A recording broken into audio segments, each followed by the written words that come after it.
Chapter 232. My Army, 2. What was the most magnificent thing one could see after opening their eyes? Some might say the antique sky, and others might say an unknown ceiling, but I for one could give a clear answer to this question. Gongja. That is Raviol.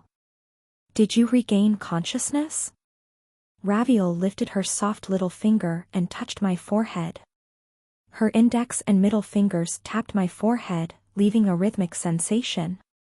Raviol. It was so exhausting. I felt like I was about to burst into tears. The place I was now was the Spire world. To be precise, the side story. This is where Kim Yul and Young lived while attending the same middle school and high school. Our party had decided to stay in Young's house for the time being. It was just supposed to be a dream. About God. The Tower Master. That person is just a crazy being whose entire life is a trauma. Aburka and Young, from this world, were staring at me, but I couldn't stop clinging to Raviol. The current me needed the soft scent of blue lilies to soothe my heart. The entire life is a trauma? How is that possible? That person is always watching other people die in her head.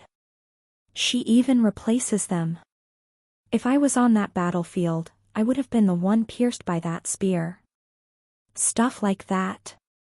Aren't they just delusions? It would be great if they were just delusions. That crazy woman Asterisk really made it happen. She has a skill that allows her to traverse time, she remembers everything she experienced, and she has a grasp of all the causality in the world, and with that, Asterisk, aka Crazy Bee ***********************************************************************************************************************. Raviol patted me on the back. She was smiling bitterly. My wife must have seen some terrible things. It's rare for you to act like this. It's all right. We're safe here, nothing happened. You can rest on me a bit more. Raviol. No, you can take a long vacation. Didn't the lady who walks through the mirage say it? The time in this city is completely isolated from the outside world. Rest for a week, a month, as long as you want to. I'm glad this is my turn to comfort you, Gongja. Tears finally came out at that. How is my wife so strong? I've never seen Daddy cry before. Ugher. Is that so? You go. I was wondering why I'd never seen it before, but if I see it twice, I don't think I'd be able to call him Daddy. In that sense, I think I've endured it pretty well until now. So I'll go to sleep first. I'll spread the bedding for you, Mr. Aburka. Thanks, house owner. With a bang bang boom, Aburka left the living room with Young, from this world, their footsteps revealing their difference in mass. Now, only Raviol and I were left in the living room. Raviol. Say it, Gongja. As there were less people around and it was quieter, Raviol hugged me more comfortably. Gently. After kissing my forehead, Raviol patted her knees. If it pushed my Gongja to the point of weeping, then it must have been terrible. But, I can't get a clear impression with just those words. Tell me a little more about it. Yes. Pook. I laid my head on Raviol's lap. Just in case my head might be heavy, I reduced the weight on Raviol by applying aura to my neck. This was natural. After all, when I go to get a haircut at the barber shop, the barbers always tell me to apply aura to my neck to make my head less heavy. Cuckoo. Above my head, Raviol snickered. Gongja. Yeah. Your concern is cute. But I don't appreciate it. How heavy could your skinny head be? I want to take all of your weight. Honey, relax your neck. Good job, good job. It's only when you relax your neck that you will truly relax. Summer. A shadow covered the sky, and the living room became shaded. The feeling of the wind cooled twice by the clouds, and the roof wasn't bad. It was refreshing. I pressed my head into Raviol's lap as if I was trying to hide from the world. This feels so good. Raviol laughed silently. My lover went on a trip and came back safely. That's a really good thing. I realized it from the start. Since the day I met you, good things keep happening in my life. What made you so sad? So? Young. The Tower Master intends to comfort all of the people abandoned by this world. The cool summer evening air blew through the shade. Here and there in the Hannock's shabby yard, grass bugs cried. If there was a child who was burned to death, she'd show them a new world. If the Tower Master was with the child, after creating that world, she would live happily with that child. Hundreds of thousands, millions, tens of millions. It sounds like a very divine thing to do. What's the problem?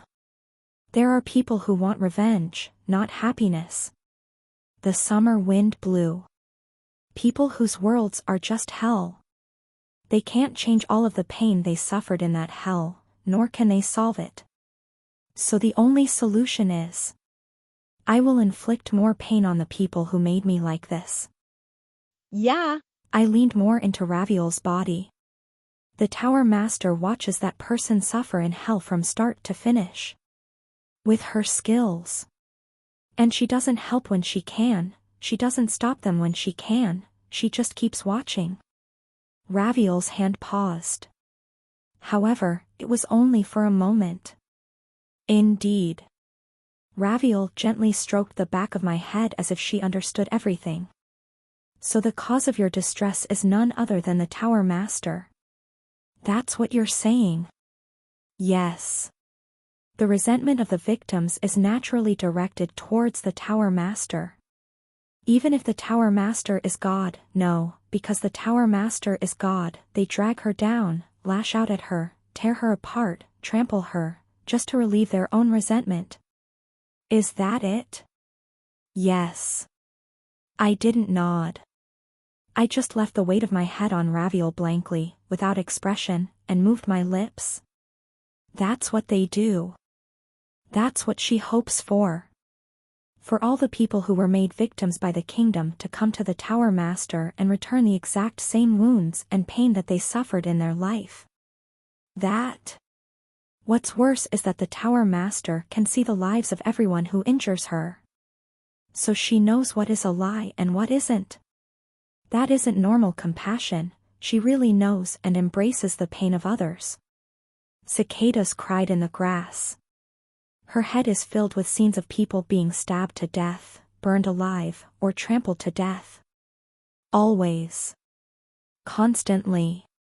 Those memories replay in her mind all day. She puts herself in that situation and actually gets stabbed, burned and trampled. Screams, Raviol. In the Tower Master's mind, all she can hear are screams. Right. That is our God. Raviol let out a long sigh. Happiness desiring happiness. Pain desiring pain. The proposition is simple, the more the weight of humanity is erased, the more the Tower Master intends to shoulder the burden of mortals. Yes. It's a terrible thing. Raviol ruffled the hair at the side of my head. Her red eyes stared directly at me. In the end, the solution is also simple, Gongja. Right. One must find happiness within, not without. The Tower Master doesn't need to be that person. One should overcome their suffering on their own, not with outside help. They also don't need the Tower Master. That's right. Everyone has the right to bear their own misfortune. It's a natural fact, there are only a few people who can do it. How many people live a natural life in this world? Doing what's natural, saying what's natural, achieving what's natural and naturally having their dreams come through. It was a difficult task. Looking up at the evening sky, Raviel muttered. Perhaps, she was thinking of her own, difficult, points in life. Did the Tower Master say anything like, "No one did anything wrong, Gongja?" Yes. The Tower Master said, "No one is wrong for being born." It's a sad story. Raviel skillfully opened a can of soda and placed it to her lips. After quenching her thirst with a sip, she said. In other words, that. It's this one's fault. I apologize. Sorry. She was saying that in this world, only her birth is wrong. Gongja. Yes. Is the Tower Master strong? I recalled the galaxy I'd seen from the ruins of Harlem. The countless butterflies flapping their wings. The stars made of butterflies. Yes. Really strong. Can you win? I can win. Raviel looked directly into my eyes.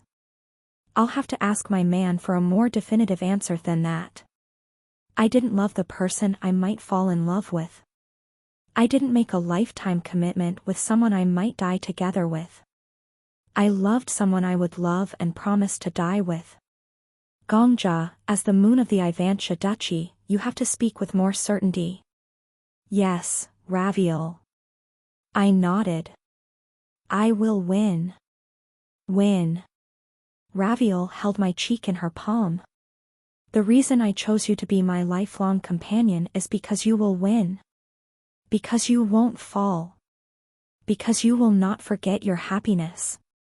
While the Tower Master uses misery to triumph, you, Gongja, will use happiness. Raviel's face drew closer. Make all those around you happy. Share your happiness with those you are with.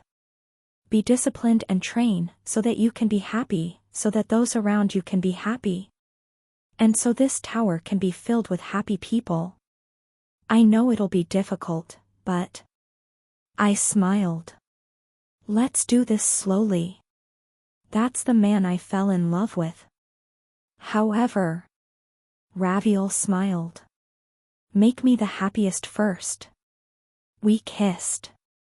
Aberka and the house owner might overhear. The house owner doesn't seem to care.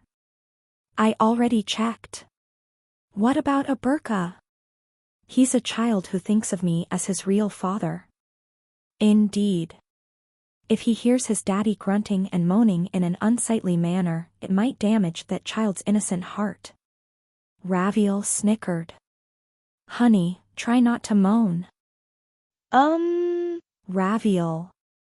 What is it? My love. What are you doing with that towel? I'm trying to be considerate so that you don't let out your moans subconsciously. Is this really out of consideration for Aberka? Huh? Doesn't Raviel just want to have fun? Shh! Raviel covered my mouth playfully, her red eyes twinkling like rubies. The child is sleeping. Be quiet. What could I do in this situation? I had no choice but to follow my wife's lead. I love you, Raviel. I love you, forever. The next morning. Hua a.m. As I came out of the living room, I ran into Aberka. Yawning, I waved at him. Good morning. Son. By the way, why does your face look like a snail who ate rock salt? Was your bed uncomfortable? You probably slept on the floor. I guess it can't be helped. Wait. Aberka trembled. Daddy. Daddy, you shameless lozier. The constellation, the musclehead who dreams of sinning against heaven, despairs. With a lion's roar, Aberka ran to the yard. Thud, thud, thud, thud, thud. I was worried that the old hammock would be ruined by his violent footsteps. I checked the safety of the hammock before clicking my tongue. What's wrong with him? He's not a child. Was he going through puberty? Raising a child was hard too. Chapter 233. My Army, 3. After waking from Mansang, I was indebted to Ms. Jia. So? Jung, not the noble who held the title of Viscount in the kingdom, not the god who wielded the power Mansang, but Jia. So? Jung, a student who lived in the side story and attended the Shinseo Middle School. Ms. Jia. So? Jung is such a good cook. Yes. Thanks to the recipe, I was able to make it exactly. Jia. So? Jung, a student of the Shinseo Middle School, slowly set a tray down. A burqa helped her serve the side dishes for dinner. Jia. So? Jung looked down at the table as she spoke. Did you accomplish what you wanted, Mr. Gongja? I stiffened for a moment. Huh? What Mr. Gongja wanted? Jia. So? Jung's voice was like the sound of a lone dandelion leaf falling to the ground. If one wasn't paying attention, her voice would often be caught in a summer breeze and disappear. I'm a bit worried about how Mr. Gongja feels. Worried about me? Yes, I was worried. As the house owner. From the position of you being my guests. However, in addition to that, I feel genuinely curious about Mr. Kim Gongja. Let me help you move the dishes. We arranged the table. One by one, soup bowls and grilled fish were carefully arranged on the table. The stew bowl was placed in the center, bean sprouts and cucumbers on the left, and steamed eggs at the back. As the food that would soon disappear into our stomachs was arranged, my arm brushed against Jia. So? Jung's arm. Several times. What Mr. Gongja wanted. Jia. So? Jung wanted. You said that you met another me, not the me here. That person is my origin. They're probably God. That's what you told me, Mr. Gongja. Yes. Did you achieve what you wanted, Gongja? That was the first question Ms. Jia. So? Jung asked me earlier. But this time, the question was torn down and reached a new low. What you wanted to gain by dying. Your goal. That thing, did you get it? I was silent for a moment. Yes. Then I opened my mouth. My first goal was to meet the tower master that I might not be able to meet at the top of the tower. A human-to-human meeting. In that sense, I achieved my goal exceedingly well. I was able to learn a lot about the human called the Tower Master. I see. The student, who was smiling faintly in front of me, was not the noble with diverse expressions from the kingdom. But I knew that the faint smile on this girl was her happiest smile. Well done. Really well done, Mr. Gongja. Jia. So? Jung suddenly held my hands. So.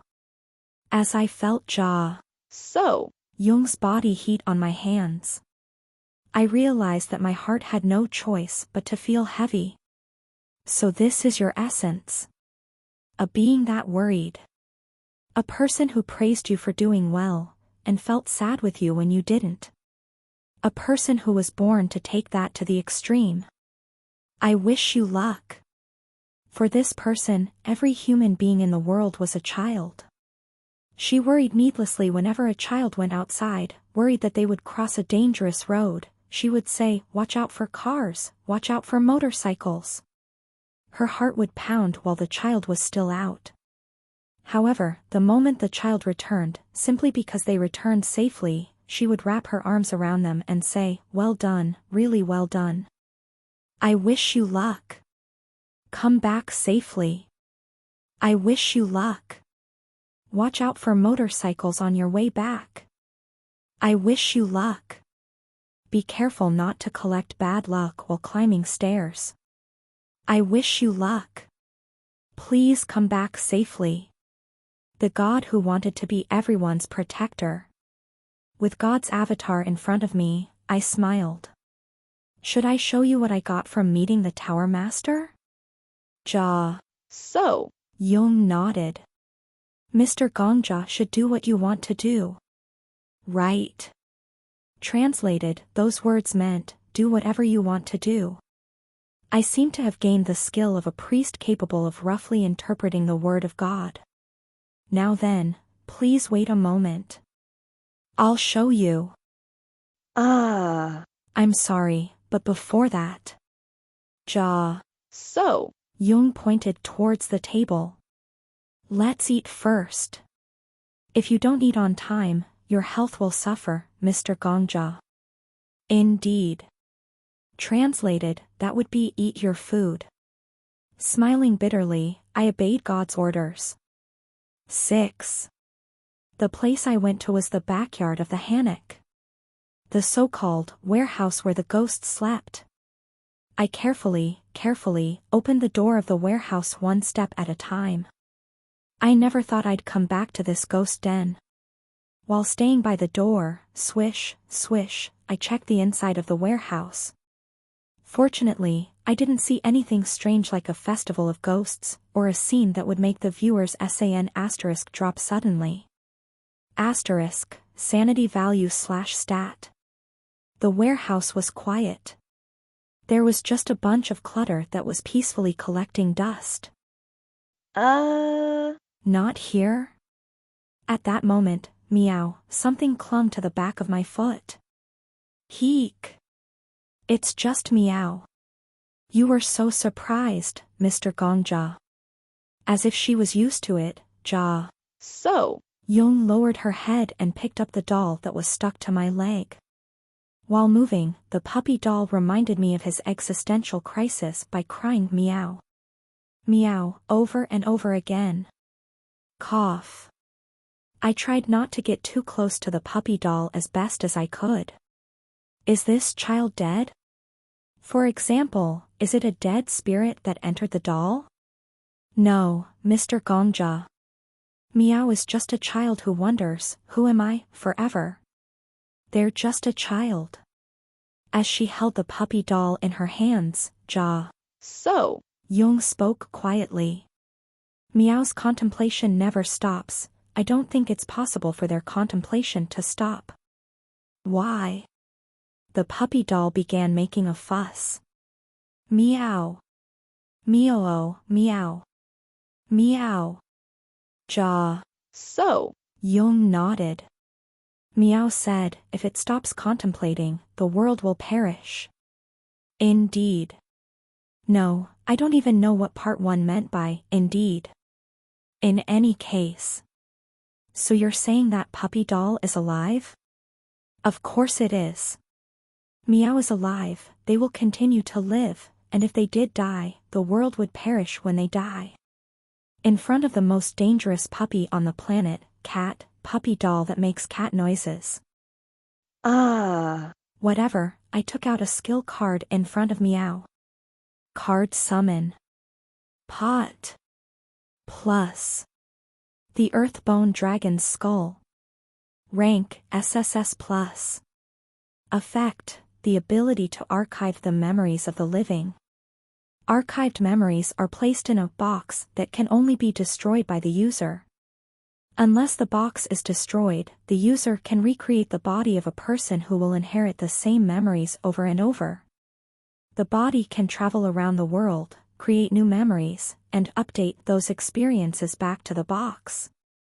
Of course, if the user allows it. Even if the body is completely destroyed, the box will not suffer any damage. Grant the privilege of immortality to those around you. However, the memories of a destroyed body cannot be updated to the box. A skill copied from the Lord of Mansing. Plus. Ms. So. Jung. Yes? Ja. So. Jung tilted her head to the side.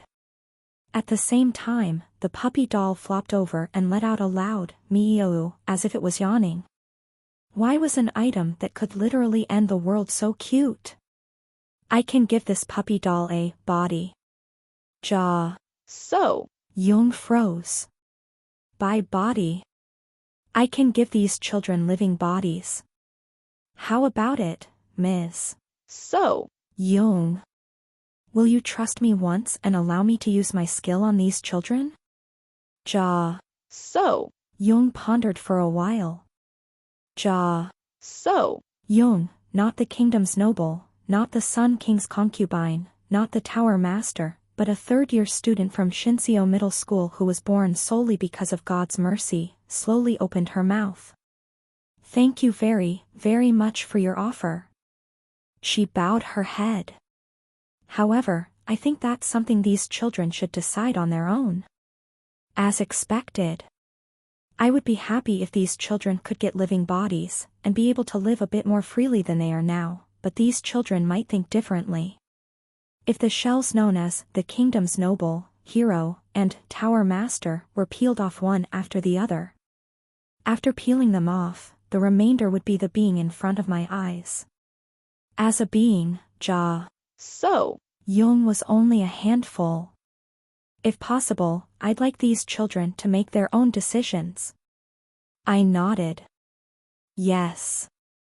I think that's right too.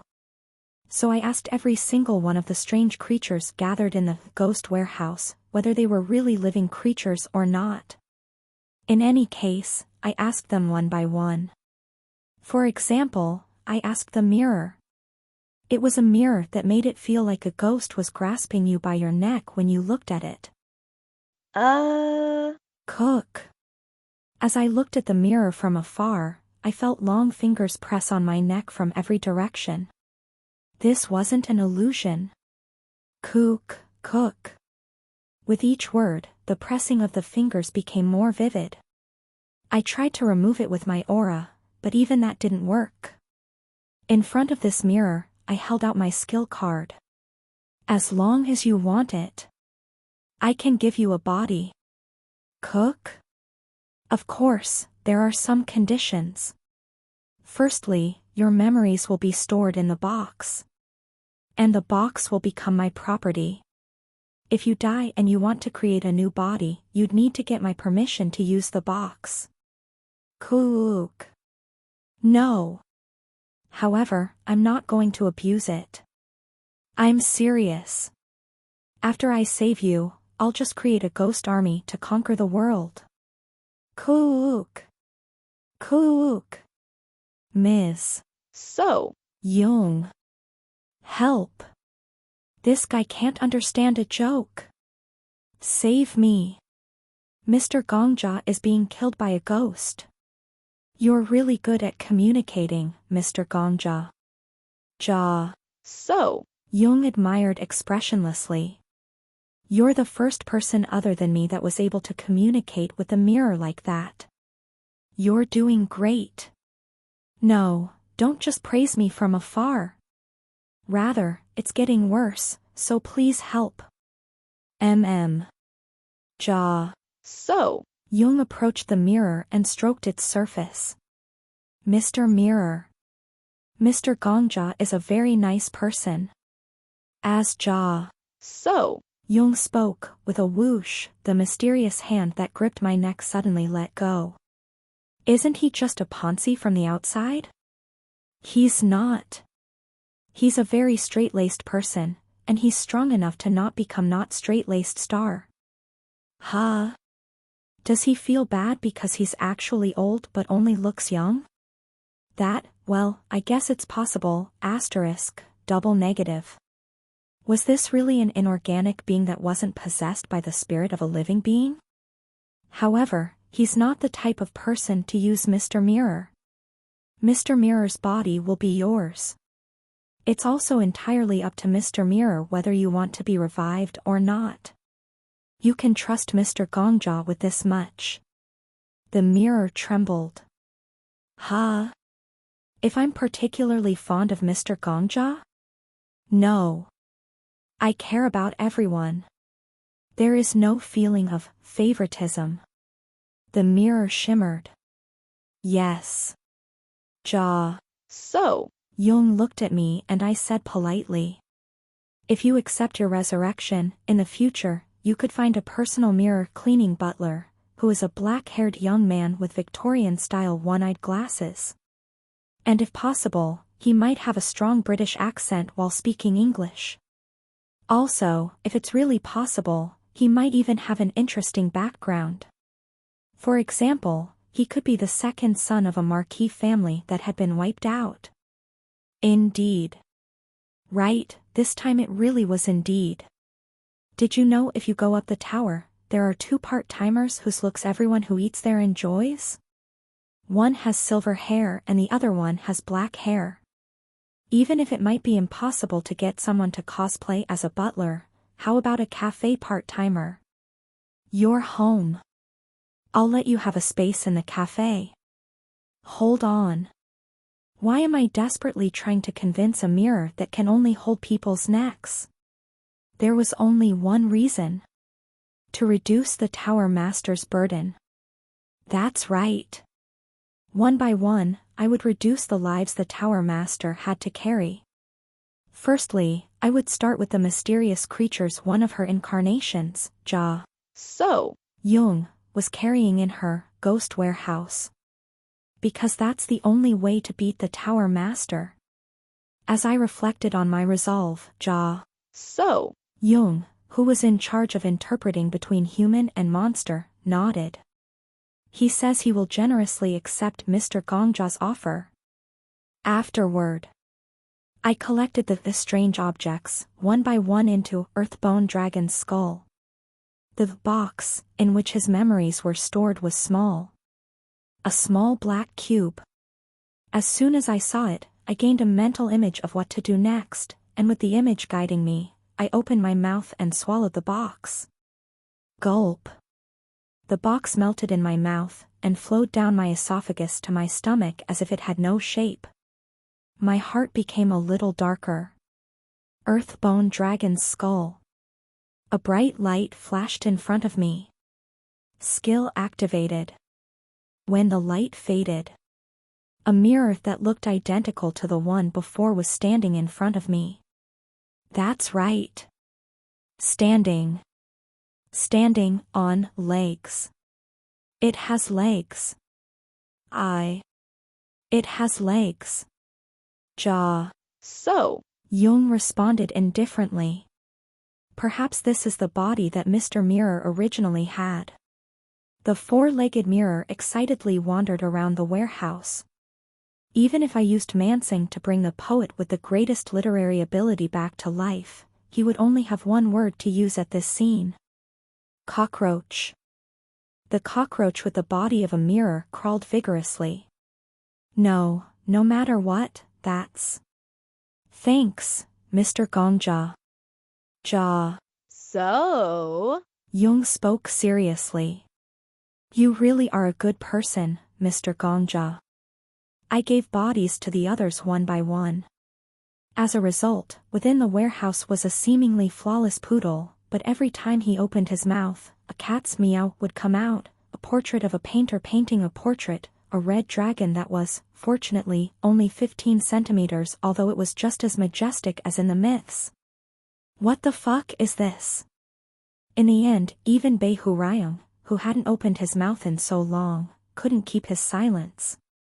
It's a complete mess. If you think about it, it's kinda like the specters and 100 ghosts. If curry tastes like shit, is it still curry? No matter what you call it, it's shit. This is shit. I don't know how my life got so messed up, but I think I know where it started. Sword Emperor. Ever since I met you. Because of you, I attracted all of the crazy people, ghosts and strange, mysterious creatures. Do you understand? Don't be ridiculous. Hey. If you followed my instructions instead of doing your own thing, wouldn't you have already reached the 100th floor? Over 10,000 people would have watched your journey and cheered. What was he talking about? I shook my head. 100 ghosts reincarnation. I started doing what I had to do. Skill activated.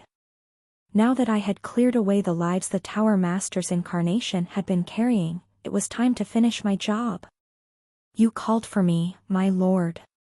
Faded blonde. Preta appeared with one side of her face covered by a bone mask. My vassal, once revered by the name Estelle, once feared as the Demon King, fell to her knees. Preta. Yes. Live. Preta raised her head and looked at me. I looked into her eyes. This body killed many people. I know. I am a sinner. That's right. Can someone like me still live? I nodded. Live. Carry on with your life. I will be with you. When you carry yourself, if you feel like you will fall, I will carry you. Silence passed. Preta. Slowly, very slowly, opened her lips. Yes. With a wet voice. I will live. That was only the beginning. Chapter 234. Death King 1. I put my hand on Preta's shoulder. Chwak! A black whirlpool engulfed Preta. The whirlpool was fierce at first, but it gradually died down. From the size of Preta's body, to the size of Preta's head, to the size of her eye. After growing smaller for a while, at some point, the whirlpool compressed into a small bead. This little bead was the Earthbone Dragon's box. Preta's memories were stored here. In this little box. An unnamed doppelganger that was a small village girl became a saintess, fell to a witch, cultivated a paradise, then disappeared without a trace, all of those things. All of those things were contained in this little box. Soul. That was probably the most accurate word to describe it. I looked down at Preta's soul in my palm. Preta. Can you hear me? Very slightly, the bead in the palm of my hand moved. From now on, I'm going to eat your memories. I don't understand the principles behind it, but the box isn't stored in my body. Instead, it becomes black water that my heart is submerged in. The sound of rain could be heard in the distance. In this neighborhood. Or in the next neighborhood over. The dark clouds that were passing overhead would soon reach this old hammock. Preta. The pitch-black bead glimmered. A little while ago, Ms. Jia. So? Jung said something important. The bead wasn't moving. If I use my skill to give someone else a body, it should be that person's decision. Within the black bead, there was still a spinning whirlpool. No one in this world chose to be born. No one can choose their parents. It's not just the people who are usually unhappy. Even the most extraordinary geniuses, the rarest beauties, and the greatest saints have no say in their birth. 7 billion people all have the disadvantage of being born when they didn't want to and couldn't want to. The bead. That's why I think this moment, where you can decide if you want to receive a living form or not, is extremely, extremely special. I raised the swirling whirlpool to my face. Preta. Would you be my daughter? Silence. Without me realizing, the summer rain had passed through the next neighborhood and reached Hannock Street. The drainage system on Hannock Street was no different from the one built during the period of Japanese occupation, and the people here had no choice but to pray it didn't flood when it rained. The rain poured down the old street. Rain fell on my palm too. Tuck. Tuck, tuck, doo-doo. The raindrops splashed off of my palms into the air before settling on the old wooden floor. Although most of them were deserters like that, there was a bit of rainwater that stayed in my palm, causing the small bead to be half submerged. Preta. To this submerged being. I said with a begging expression. Be my daughter. The bead shook as if it wanted to swim forward. Communicating beyond that was impossible. However, I could see that the bead had nodded. Right. I lifted my left hand and slowly held the submerged bead in my right hand. And just as slowly, put Preda's soul into my mouth. I closed my mouth. Kook, and swallowed. The bead became black liquid that flowed over my tongue. As it flowed, the black liquid seemed to spread into tens and hundreds of branches that pierced my internal organs. It was a shadow. As if finding its target, the shadow, which had been procrastinating and eroding my internal organs, began to flow to one specific spot in my body. It was rushing towards my heart. Tens of hundreds of branches wrapped around my heart. My heart was covered, trapped. There were no problems with the functions of my heart, however, there were now shadows, and each shadow corresponded to someone's memory. Earthbone Dragon's Skull. Skill activated. Schwak. In an instant, the shadows wrapped around my heart released. Then from my esophagus to my mouth to my tongue before finally escaping my body, flowed hundreds of black remnants. When it came out, it was just a small bead again. Tong, tong, tong, the bead rolled across the rainy wooden floor. And with every bounce, tong, tong, tong, the bead became exponentially larger. Finally, the bead became so large that it took up the entire floor. And just as the giant bead broke, meow. Meow howled. Meow. Meow. Meow. The cat with a dog's body let out a long cry as the outside of the bead melted in the rain and became a shadow. And she was standing on the shadow. Estelle. In a comfortable dress that a country girl would wear. She looked like she would wander round a farm all day with a small basket in her hand, picking any vegetables she wanted to use. A girl who looked like she should have been in the middle of a rice field, was born after the shadow egg broke. Ah. As Preda looked around dazedly, I remembered a scene I'd seen before. Ah. I see. Those who enter the tower, do so with nothing. Money. Identification. Even clothes and socks. Just as if they'd been born, they entered the tower with just their naked body. They would go through a long tunnel before arriving at the square known as Babylon. And get a new title, a new name. All of this was just a metaphor, a device to say, you have been born anew. As if to say, all of you are now this one's new children. The Tower Master's words. Preta. Just like. What name would you like to have? Like I was doing now. For a while, the Devil King of Fall Rain didn't respond.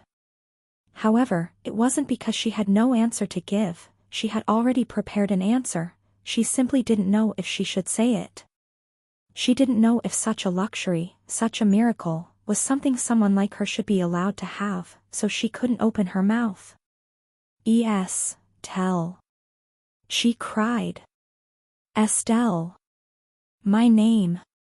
Estelle, please let it be Estelle. I nodded. I could guess why she used the name of the first human she killed to be her new name.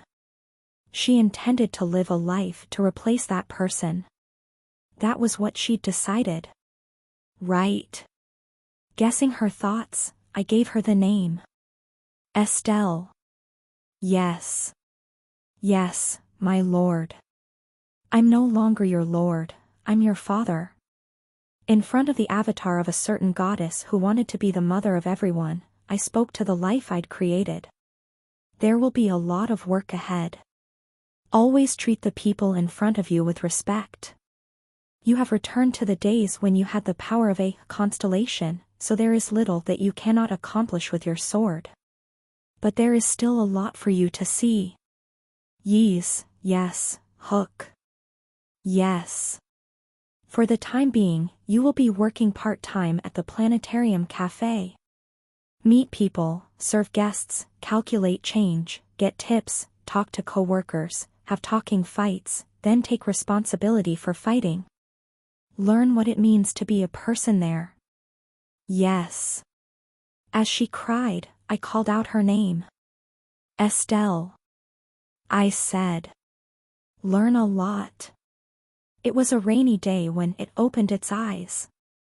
It didn't have a name. It didn't have a form. It could only be called a shadow. On a rainy day, the shadow opened its eyes, and as soon as it opened its eyes, it saw the first creature that appeared in front of it. Frog. It didn't know what the creature was. There were a lot of things it didn't know. Except a sound, the sound of rain. A roaring sound that came from every direction. The rain also had a sweet scent. Like now. When it went from an unnamed monster to Estelle, it was allowed to live a normal human life. When Estelle was called a saintess, she seemed to have an honorable and sacred future shining ahead of her. When the saintess fell to become a witch, she became the devil king and destroyed a world. However, there was never a time when she felt, I was born. It was just a life she'd been given, and she lived as it was given. She became a saintess not because she was holy, but because she had replaced a dead child. When they saw that, people around her called her an angel or saintess. She wasn't. She was just living. She just wanted to live. Estelle. It wasn't until this moment. Learn a lot. That Estelle was born. Estelle was holding a gigantic pitch-black sword. The sword had appeared from the same bead she was born from. It was the red sword that had made her the strongest and undefeated when she had been called the Devil King. Estelle held that red sword star. Compared to her small body, the sword was far too big. But for Estelle this sword was nothing short of her soul. Asterisk, not sure if it's black or red anymore. It was incredibly easy to attract the soul, and Estelle simply held the sword high. Pitiful life. Estelle's face darkened. It was as if she was reciting a prayer for herself. This is all I can do to prove myself in this place. The red sword moved slowly. Today, I look up to the sky and let out my Vegitas star dot. Asterisk, the first cry of a newborn baby. Then. The swung sword let out a wail. A red beam of light from the sword split the world. All at once, the raindrops split, the dark clouds scattered, and the sunset that was hidden behind them was torn apart. Hoo-doo-doo-doo, the split raindrops fell, reflecting the brilliant colors of sunset. As if every drop was filled with gold, the old hammock was suddenly covered in gold. The Devil King of Fall Rain has manifested. Ja. So? Jung looked at the golden shower in the middle of the backyard. Raviel and Aberka, who were sitting on the floor, quietly watched this mysterious rain. Beautiful. Smiling, Ja. So? Jung turned to Kim Gongja. TL, sudden third-person switch. Mr. Gongja, you have so many beautiful things. Kim Gongja nodded. Yes. Kim Gongja said. This is the day Estelle was born. And it wasn't just Estelle that was born that day. In the yard of the old hammock, countless members of the demonic cult prostrated themselves. There were so many people that some of them had to prostrate themselves from the shoulders of their fellow members. 499 people. With the exception of one, the demonic cult did not lose their mind after losing their old master. Blood Demon. I called the name of the strongest among them. Yes, young master. You obeyed the heavenly demon and took care of all the small tasks. If there were evil people to deal with, you dealt with them, and if you had to build a house for a cult member, you built it. Not only did you punish evil, you also served the people. You are worthy of being called the assistant among assistants, and the worker among workers. Thank you. Young master. I nodded. Ghost Flame Demon. Yes. You utilized your strategic prowess and resourcefulness to achieve whatever the heavenly demon willed. Even if the entire world was buried in snow, and your strategies and resourcefulness were frozen beneath the snow, you remained devoted to accomplishing the heavenly demon's wishes. I nodded. Moon Shadow Demon Lord.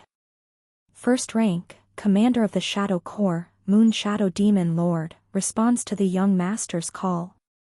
You planted spies in the world and knew the snow would arrive before anyone else. You worked hard to guide the elites of the Murim and summon the demonic cult's last warriors. Without you, it would have been impossible for any of the leaders to differentiate among themselves. I nodded. Sword Demon. Tell me. Young master. You are strong. In the final battle, you won against the Murim. If you weren't strong, it wouldn't have mattered how beautiful the battle was, or how good of a story it would be to tell. You remained focused and won. Kuhahaha. My young master's words are so right, it makes me want to hug you to my chest. You all. I turned and looked at the 499 gathered there. It is thanks to you all that we were able to win. No, it is thanks to us that my master was able to win. A quiet fire burned in the eyes of the cult members.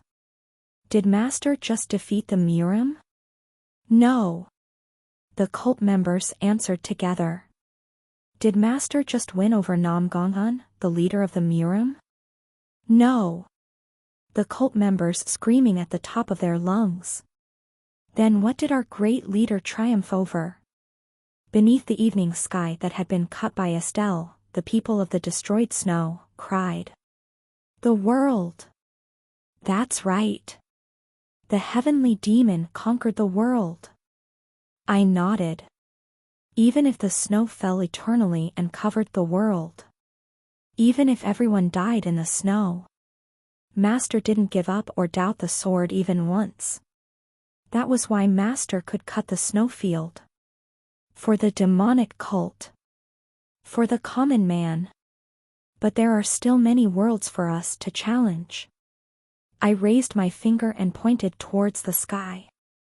There was just a split sunset there, but my finger was pointing to the tower beyond it and everyone here knew it.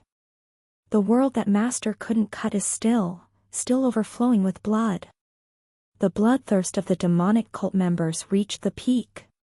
We will follow the teachings of the demonic cult. Baraya. Even if there are many worlds to cut, we are determined to fulfill our task.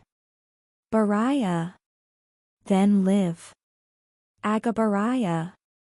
Our hearts are flames. We will burn the world. So I melted 499 boxes into my heart. The resurrected demonic cult members were still reveling in the feeling of being alive. But they didn't just speak about living. For the demonic cult. At my murmur, 499 members of the demonic cult drew their swords at once. For the common man. Their blades were marked by their dark experience. We will conquer the tower. The 100 ghosts tied to the 100 ghosts reincarnation were released. They were reborn in my heart and regained the power of their glory days. The strongest army had been born. Chapter 235. Death King, 2. The 100 Ghost Penal Colony. The criminals who had dyed the empire with blood. Criminals who had failed to obey the orders of their ruler till the end.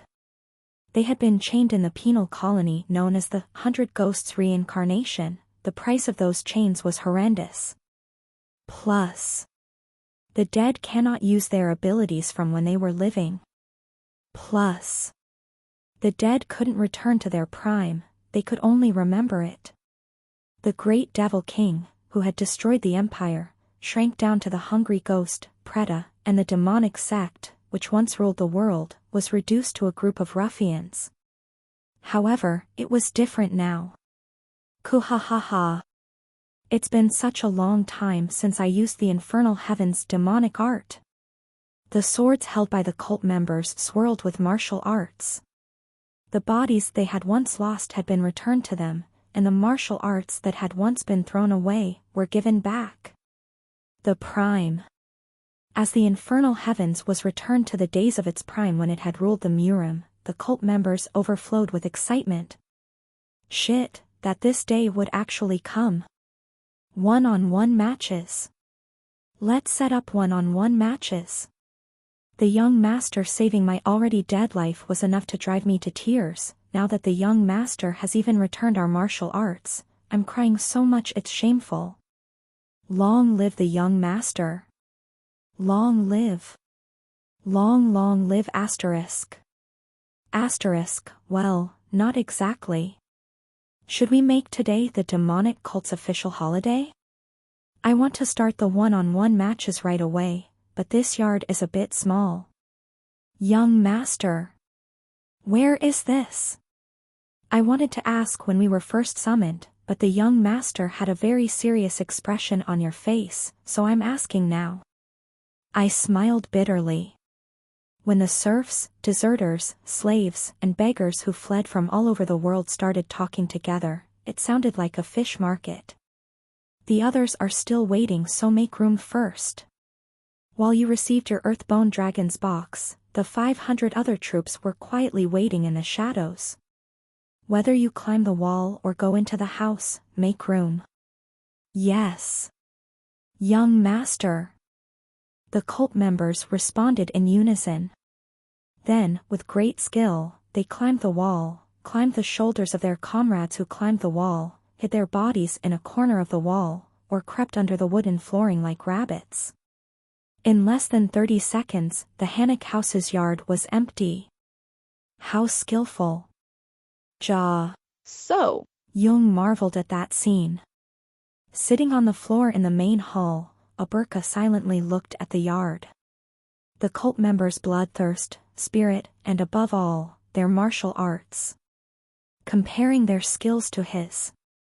As a warrior, he must have been getting excited, as even though he kept his mouth shut, his arm muscles wriggled and flexed. Prepare yourself. You can stick to them soon enough.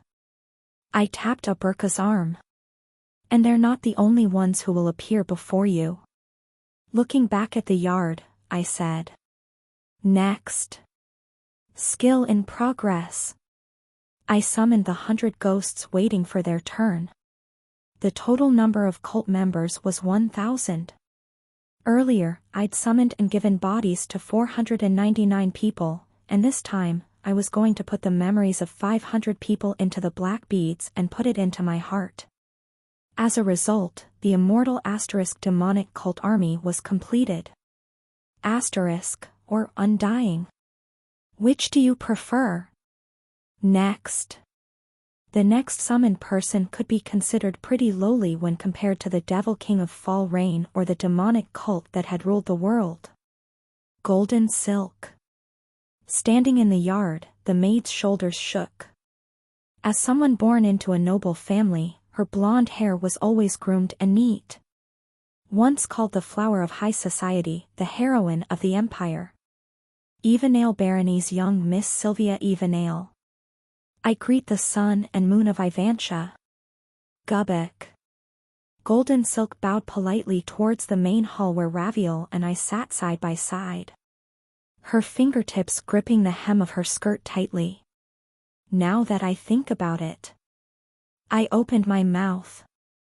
I never really talked to you much. You star. I am just your wife's servant. I can't bear it if you were to speak so politely. Asterisk, KGJ addressed her in a polite manner. Right. We haven't spoken much. I spoke comfortably. Raviel didn't say anything, however, she raised her right arm and placed her hand on my far shoulder. Then, something strange happened. Until now, this place had been an old Hannock in a shabby village. A house with a large yard. However, the moment Raviel held my shoulder, the wooden floor we sat upon became the Duke's throne that proved our titles, and the yard where Golden Silk kneeled became a solemn audience chamber. There's something I need to talk to you about. Golden Silk let out a shallow breath. There were no dazzling family flags or knights in shining armor here. However, the Ivantia Duchy didn't need silk curtains or marble stairs. As long as Raviel and Kim Gongja were there, that place was the Ivantia Duchy. Chirp, chirp, chirp, chirp.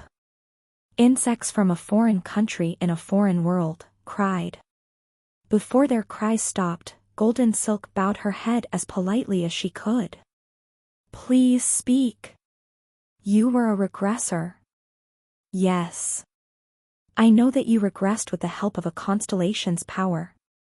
I also know that you tried to get the position of Empress that was originally supposed to be given to Raviel. But why?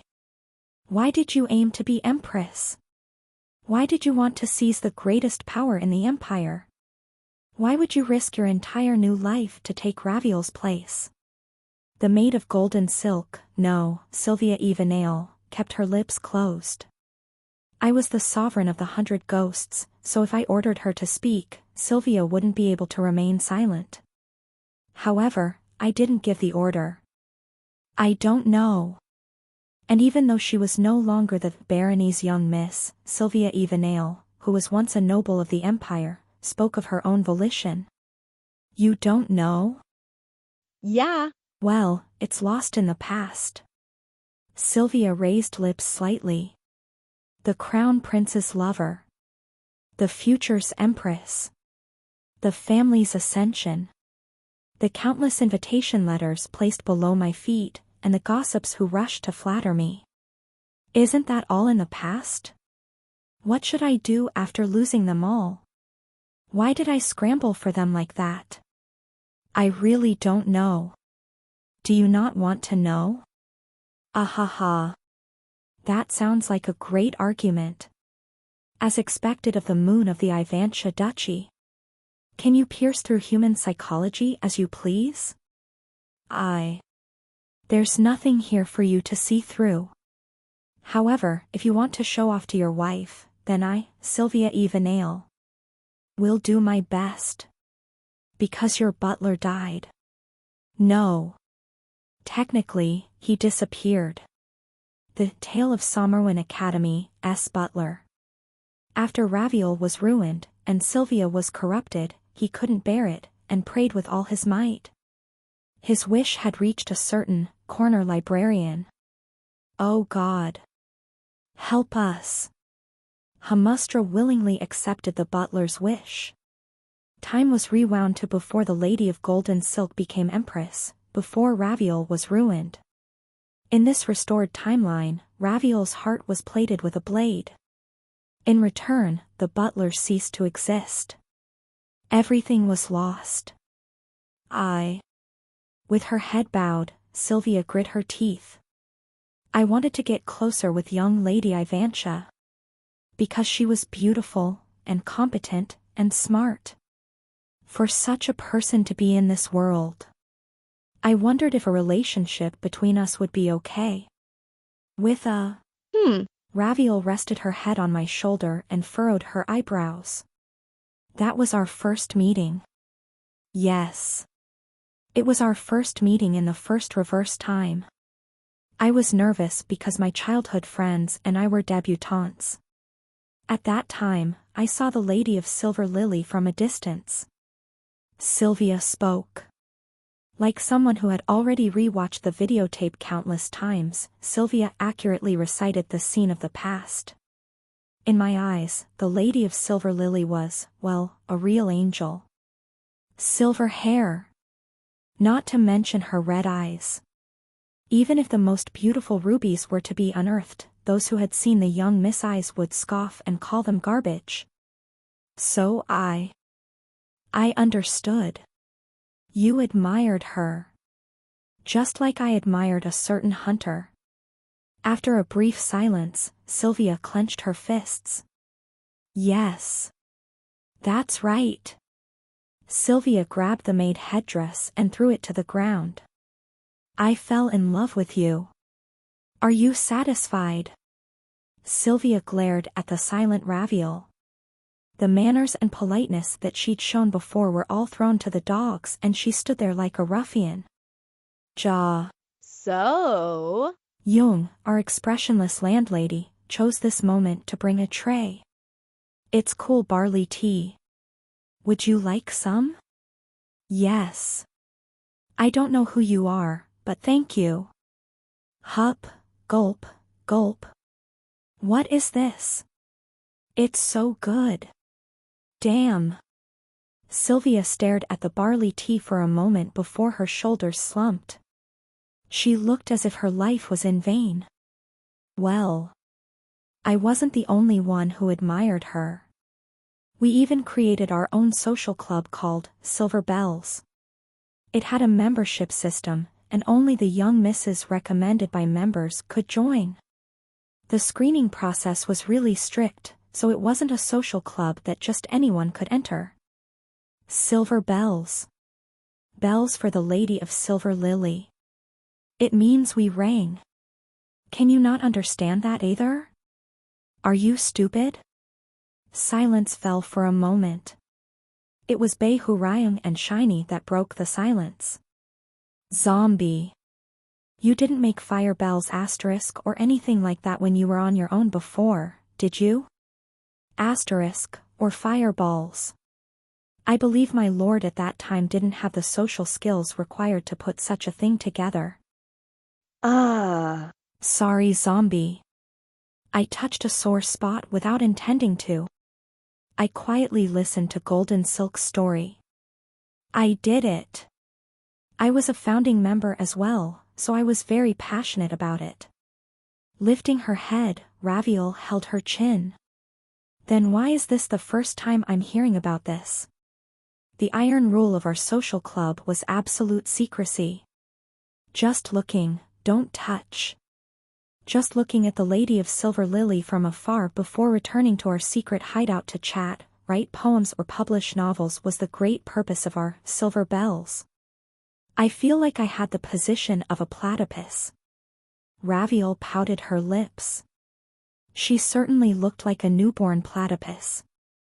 Well, usually it was just gossip.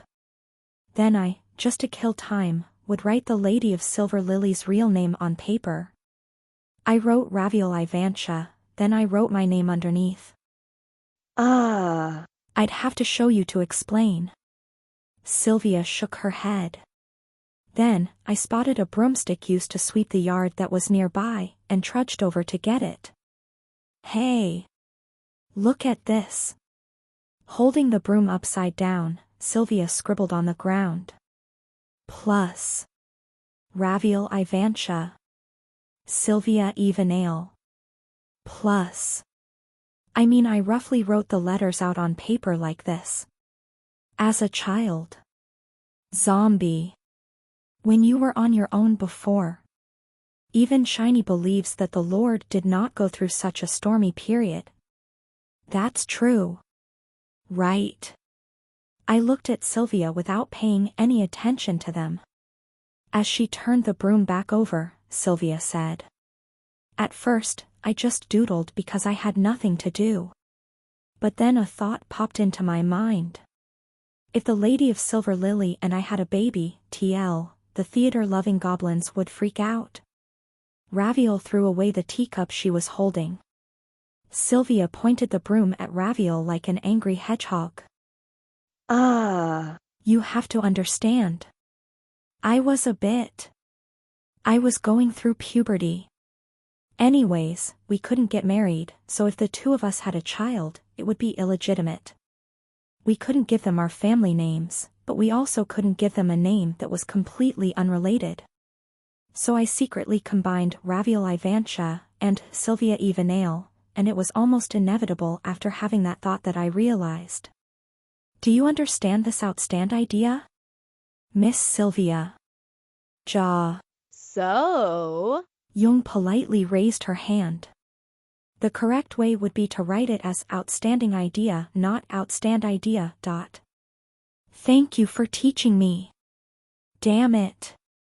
Ha! Brushing her bangs back, Sylvia Evenale sighed. So. This. Anyways, that's what happened. By the way, would this work with this world's language? It's the same in the kingdom language. Ah. I don't know.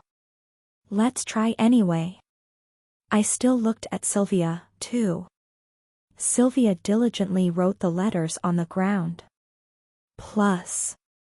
RAVIELIVANSIA. SYLVIAEVANAIL. Plus. Look closely, everyone. Is this the tricky part? When I was young, I just thought about combining my name with the Lady of Silver Lily, combining the names of two people to make a new name, but then I suddenly realized something amazing. Sylvia, who was dressed as a maid, began to move the broom again. We have now separated words into letters, right? But what if we separate them further into consonants and vowels dash dot? Plus. RVLVNSAIEIAIA. SLVVNLYIEAAI. At this point, Sylvia jumped up and raised her head. Her face was red with excitement. Do you see it? You see it. This is fate, isn't it? Miss Sylvia. Ja. So? Jung politely raised her hand. In this case, destiny would be a better choice than fate. Thanks, but please shut the hell up. Damn it. Look closely, everyone. As Ja. So? Jung lowered her head sullenly. Sylvia's broomstick practically darted across the ground. Plus. RLVVNSAAIIE. LLVVNSAAYIE asterisk. It's at this point that we learn that Sylvia's name should be Sylvia Evanair or Raviel should be Laviel Evantia. But I'll leave them as is for continuity and comedy's sake. Plus. When it was written like that, it was easy to understand. I looked at the letters written on the ground. The letters that make up your names are the same? Yes. Clatter. Sylvia threw the broom to the ground and spread her arms. With the Lady of Silver Lily. I share the same name. As she said that, the girlish innocence, which had long rusted and crumbled to nothing, shined brightly on her face. Chapter 236. Death King, 3, Correction. The next moment. Hoo. Sylvia chuckled softly. The moisture in her smile didn't interfere with the girlish innocence. Instead, they blended rather well. As soon as I realized this, I was so startled I hid the note. The fact that the Lady of Silver Lily and I were bound to the same destiny from birth, or maybe even before birth. I hid the note where that scary fact was confessed. As if she didn't want anyone to find out. That's natural, isn't it? This was a really alluring secret. At our social club, the young misses always laughed as they said things like, I heard this secret from my friend. I overheard this secret from my parents as they digested their tea. This secret note was different. Yes, it was completely different. Still, there were many young misses of the same age in the Silver Bells social club. How would she be able to take this secret note away without being noticed by them? How could she get the Lady of Silver Lily to learn of this amazing, mysterious coincidence? Young Miss Sylvia was very nervous. I was different from the other members of the Silver Bells. Yes, very different.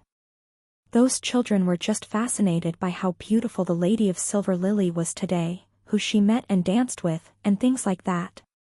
I secretly looked for some kind of mysterious connection between the Lady of Silver Lily and I, horoscopes, fortune, birthstone.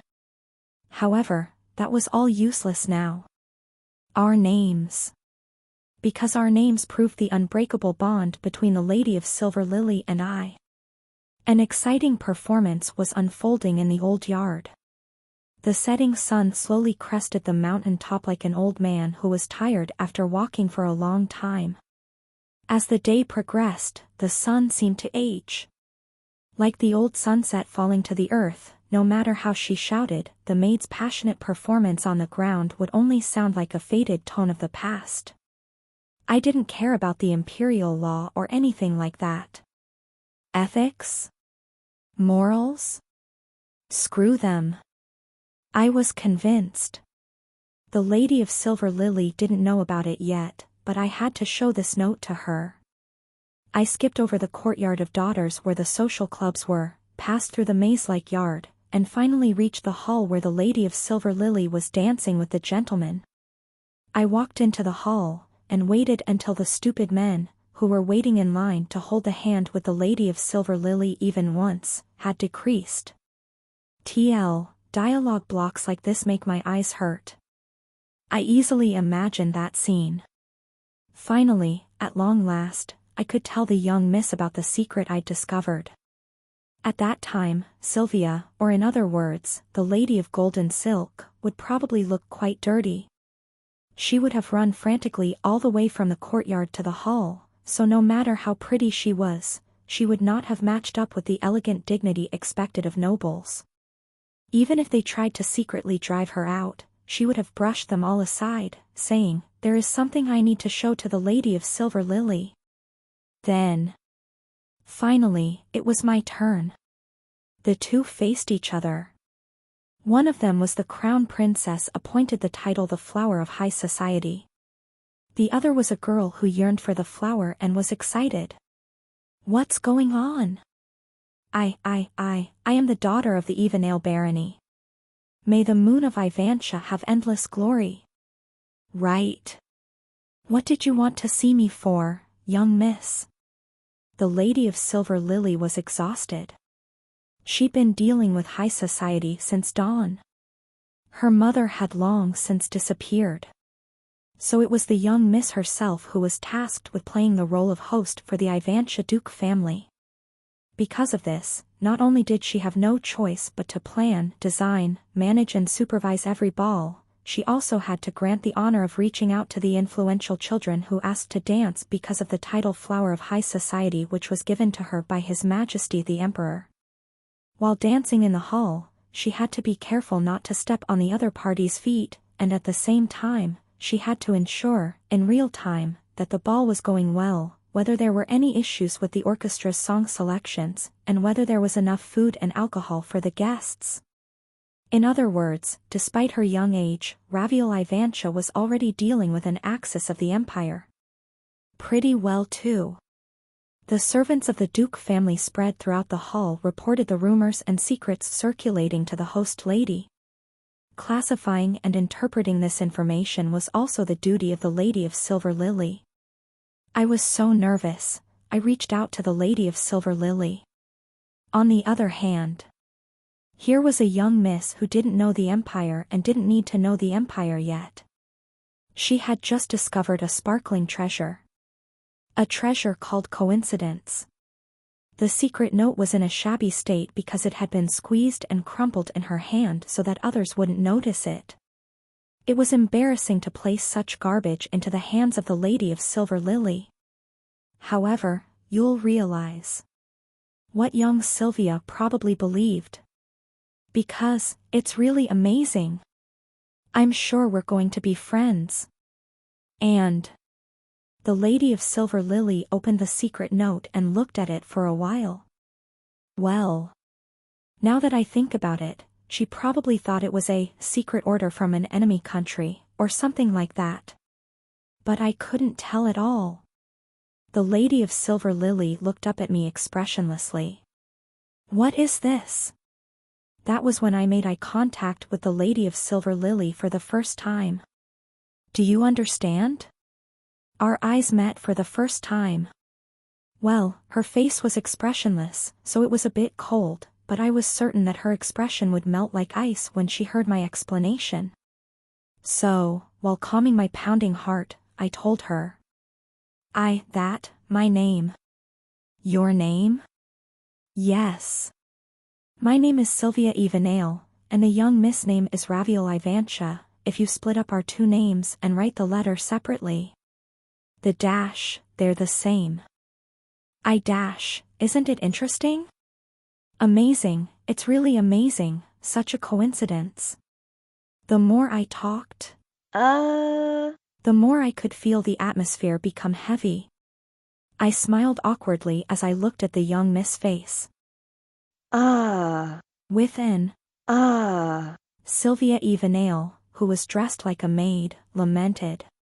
I realized as soon as I saw those eyes. Well. It wasn't even disappointment. It wasn't an expression of disinterest. How should I say it? The Lady of Silver Lily's eyes looked down at me, and in those 2 seconds, I felt like everything grew cold. A feeling as if your existence was being cut off from the fingertips. I was just trash to her. The Lady of Silver Lily didn't say anything to the young lady. Without an insult, mockery, or farewell, she simply turned her back and went back to the ball. All that was left in the place where she was standing was the crumpled note. Sylvia Evenale smiled. It was something I did a lot when I was younger. Yes. She bent down and picked up the broom. Then she began to brush away the letters written on the ground. I'm not particularly greedy. I chimed in when the young misses around me said that the crown prince was handsome, but I wasn't really interested in dating or marriage. Then, I happened to catch a glimpse of the Lady of Silver Lily, and she was really beautiful. Shook. The consonants and vowels drawn on the ground were engulfed in the dust and disappeared. I just wanted to get to know you. But, how could you insult someone like that? Sylvia shook her head. A completely different smile from before blossomed on Sylvia's face. A poisoned flower. Sylvia's broad smile gave off a ferocious stench. Was the empire that important? Was it so important to collect and classify information? Were the needs to organize your family affairs, pacify the subjects, and be engaged to the crown prince so important that I didn't matter? That, then I'll prove it to you, was a curse. The crown prince you considered so important. I bewitched him. It was simple. I had a pretty face, pretty whisper, and pretty gestures, so he fell for it right away. The family that you thought were important? I asked the crown prince to kill a few of the knights under the imperial family. His Highness the Crown Prince was so considerate to his lover. I was so touched. The Lady of Golden Silk smiled softly. You despised me every time I did something like that. Isn't that right, Moon of Ivantia? I never thought about the future of the empire. Yes. Right. I never thought about the empire. However, I was curious. Something like. Shook. All the letters were erased from the ground. Stepping on the swept ground, Sylvia bowed her head politely. I wondered if I could ruin that disinterested face. Was it for the empire? For the people of the empire? For your loyalty to the royal family, your love for your family. Just that. After I broke the empire apart, plunged the people into misery, tore the royal family apart, and then dropped your family into the abyss. Would you still love the empire and your family? Or would you hate me even more? I was curious about that. Sylvia chuckled. I waited for the day when your hatred would grow deeper and stronger than your love for the empire and your family. It was regrettable that an unseemly servant came in and ruined everything. Sylvia glanced at me. Behind her smile, poisonous hatred glittered in her eyes. Raviel was silent. The incident Sylvia was talking about was what happened in her first life.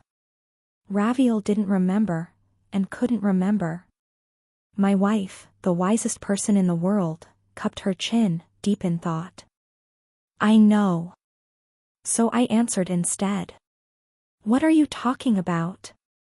I know how you feel, and how painful it must have been. Sylvia froze. The poisonous hatred in her eyes poured out at me. You dare. The lady of golden silk said. You dare say that. The lady of golden silk gripped her sleeve. The crumpled sleeve created wave-like wrinkles on her clothes. She shouted out, fiercely and hotly. How could you know? Do you know my wounds? Do you know how much it hurt? How much that day hurt, how painful it was, how painful it is for someone you look up to ignore you. What bullshit are you saying? How the hell could you know? I know. I continued. I know it very well. I didn't say that I didn't devote my entire life to revenge after that. I didn't say that I at least didn't drive my entire world to destruction because of that. Being ignored. Being treated as if you were nothing. Being treated like you weren't human was a poison strong enough to kill a person more than 4,000 times. The lady of golden silk clenched her teeth. Her teeth clenched in her closed mouth. Then, she opened her lips again. If you know, then why did you interfere? Your butler. Silence fell. I don't know much about your butler. He may have loved you secretly, or perhaps even my wife. However, what I do know is that the life you used to sharpen your knife of revenge would never have been happy.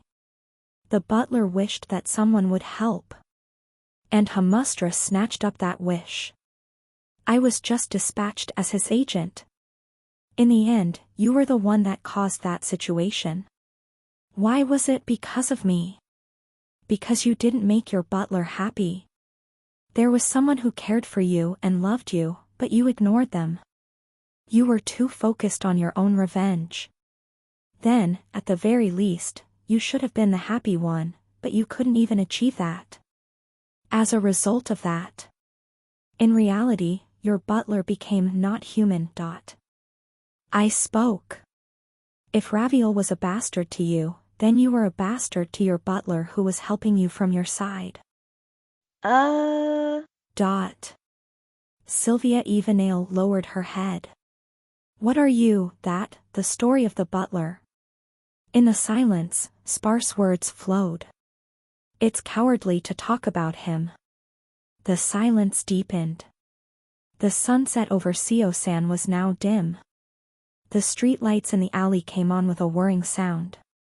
But in the poor village, the street lights had to try with all their might. So? Jung's old hammock, which couldn't be reached by the streetlights, remained dark. Sorry. It was Raviel's voice. I'm sorry. Sylvia Evenale. And I am sorry. Sylvia slowly raised her head. In the darkness of night, the people's shadows seemed to merge together to form outlines. A voice came from the shadows. What are you talking about? Even if I can't remember, that is probably what would have happened. I would have ignored you. I wouldn't have even remembered you.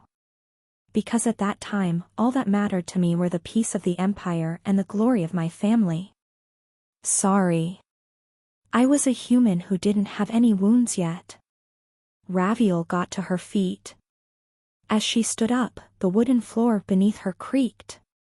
Like a broken cassette. You took away the future promised to me. You usurped the title of crown princess, and monopolized the heart of the crown prince. The moon of Ivantia. The flower of high society. The one who would guide the empire in the future. All of those appointments were torn down because of you. So what? It made my heart bleed for the first time. Thump. Raviel walked over to Sylvia. It hurt. It really hurt. It hurt so much that I wanted to stab a knife into my chest while looking into the mirror. It was only then that I realized how many people I'd hurt. Then I met my love. Raviel turned to me.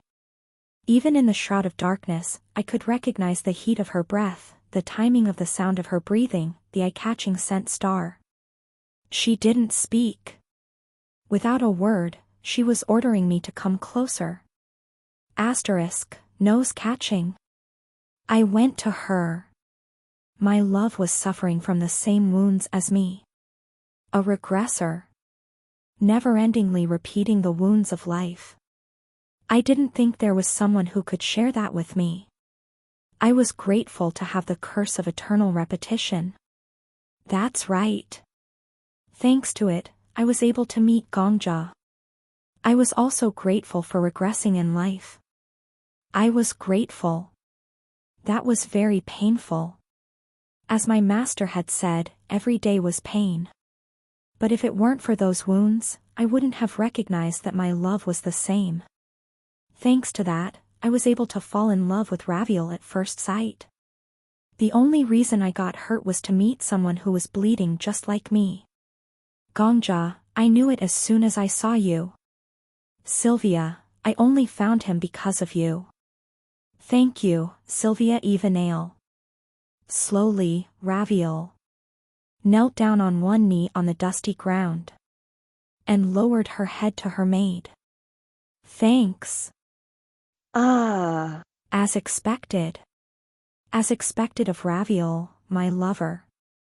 Raviel's feelings for Sylvia were probably as intense as my feelings for. Yo. So? Ha! And yet, Raviel knelt before Sylvia. The present moment made me so immensely happy. I became thankful for everything that had happened in the past that made this moment possible. Ugh.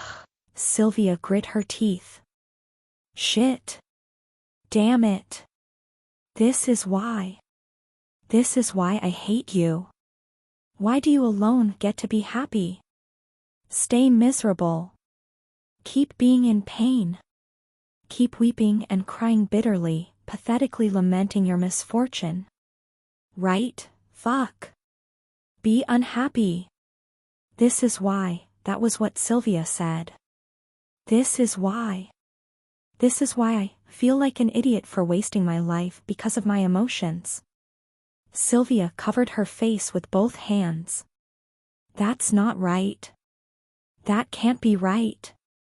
My wounds are deeper, more special, more difficult to understand. So I can't forgive you, so. Like a tap that was turned off, Sylvia's voice cut away. Silence fell. After a moment of silence, Raviel got to her feet again as Sylvia shivered and held her breath. Right. Raviel went back to the chair and sat down. She rested her elbows on the table and placed her lovely chin back in her hands. Then let's figure out how we'll deal with this, she said. Chapter 237. Death King's Family 1, Correction. Sylvia clenched her fists. What do you mean, how we'll deal with this? I will summarize the details that are currently in question. My lover continued calmly. I hurt you. Although I apologized in order to heal those wounds, it will be difficult to heal it with just words. In fact, I doubt that those wounds have fully healed yet. Well, if you put it like that, it makes me look petty, but if that's the case, then there are 3 options. Raviel spread 3 of her fingers before folding one of them. The first is for me to experience my downfall asterisk until you are satisfied. When I heard this, I clenched my fists. Raviel glanced at me out of the corner of her eye before looking towards the young miss once more. However, I cannot do that. For the past me and the current me, there are too many things that rely on me that will be affected by my downfall. In the past, it was the safety of the empire, and now it is the happiness of my lover, which is why I am unable to fulfill that request. Moreover, that wouldn't make you happy, your butler has already sacrificed himself to prove that. Sylvia lowered her head. The story of the butler would forever be a debt that she could never repay. Raviel folded another finger. The second would be to physically eliminate you and erase you from existence. Flinching, Sylvia raised her head. The silver tyrant looked down at Sylvia with blazing red eyes. Normally, this is the method I would choose without hesitation. My lover told me that God once said murder is the ultimate incompetence. I completely agree with that. Murder is by no means proof of competence, it's simply the option that is chosen because there is no other way. However, Raviel had made a quote. However, I am not an omnipotent God.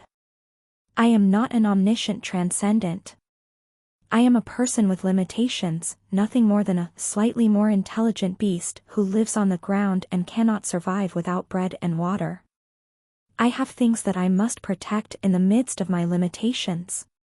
That is why I have no choice but to physically eliminate anything that is a threat or has the potential to become a threat. This is a scary justification. A voice that carried the willing affirmation of the speaker's limitations and the human dignity that was expressed through it. So. Sylvia clenched her teeth. Are you going to get rid of me? Or are you saying that you cannot allow someone like me to have a body so you will leave me in the restraints of the 100 ghosts? Both are possible, but I don't intend to choose either of them. As she said this, Raviel folded the last finger. The third is to accept your heart. In other words, I will accept you as my concubine. Silence fell. Slurp, Miss Ja. So? Jung took a sip of her barley tea. The sound of her sip was quite clear. Other than that, there wasn't a single sound as even the cult members hiding in the shadows of the walls held their breath. Wow. What finally entered my ears was the exclamation of admiration from Bei Hurayong. This legend among legends who had conquered up to the 99th floor of the tower, was staring at the courtyard asterisk with a truly profound expression. Asterisk, calling it courtyard now apparently. Zombie, get me some popcorn. Not just any popcorn, you gotta get caramel popcorn. In my opinion, popcorn is especially delicious when it is moderately coated in brown. How should I say it, it's more special since every bite feels like tooth decay. Anyway, right? Compared to his expression, his dialogue was anything but profound. To be honest, I wanted to tell him to shut up for a second. Eventually, after a long while, a person's voice flowed through the courtyard. It was the main character, Sylvia Evenale. The Lady of Golden Silk. Sylvia's lips trembled. What nonsense are you saying? I couldn't see it clearly in the dark, but I was certain that her eyes were trembling as much as her lips. Concubine? Did you just say concubine? How dare you say that to me, Sylvia Evenale? Me, who His Highness the Crown Prince promised to make his crown princess, be a concubine. Did you just tell me to become your concubine? That's right. Bullshit. Bullshit. What kind of bullshit is that? That doesn't make sense. What in the world, what are you thinking? It certainly is bullshit. Raviel affirmed. My heart, which had fallen for her, clambered up my spine with a whimper. There are 2 reasons why this is bullshit. Raviel said as she spread her fingers once more. 1. This is not something I can decide on my own. Face star. Status. Gaze. All of those conditions can be sorted after, but first, Gongja and I must come to an agreement. The fact that the agreement didn't come before the proposal is one of the reasons why I think this is bullshit. Asterisk, the face that can be gained/lost rather than the physical face. I let out a breath of relief. As my heart that was trying to crawl up my spine settled back into place, Sylvia shouted. No, that's not it. What about listening to my opinion? That should have been a prerequisite condit. 2. Raviel folded her fingers. Did you even really love me? The shouting Sylvia closed her mouth. Was it love, or was it a longing for the one you idolized? Isn't it just a desire to possess something you didn't have, and that you believed you couldn't have? Silence passed for a long while. Tuck. Raviel put her teacup down. And So? Young collected the teacup into a tray before disappearing into the house. I love Kim Gongja. I love everything about Kim Gongja. I never believed it was possible to love anything this much, and it is something that is impossible for many people who lived and died, but it is a miracle that was granted to me, meeting him. Raviel. She spoke calmly as if simply explaining the truth. Everything about him is perfect. The sound of his breathing, his empty place on the bed when he leaves in the morning. His warmth. Every trace of my love for him makes me happy. I understand him, and he understands me. We are living at the same time. That is why. Raviel turned back to Sylvia. I cannot accept anything that isn't this kind of love as love. Did you love me that much? Sylvia lowered her head. It was a gesture as if to say she couldn't not answer, and just wanted to avoid everything now. You should know by now. You didn't love me. That's why I cannot love you. That's right. That was it. How much coincidence and blood had it taken for me to love Raviel, for Raviel to love me? The reason we were able to love so strongly was because our love hadn't come easily. Our love was difficult. But it was a love that Raviel and I had earned. If that is the case, then. When Sylvia said if that was the case then. Her head hung so low that her flowing bangs covered her face. Then, what do you intend to do after all that? Despite being clenched, her teeth trembled and became red as blood began to drip from her gums. You won't destroy me, you won't eliminate me, you won't love me. Then what?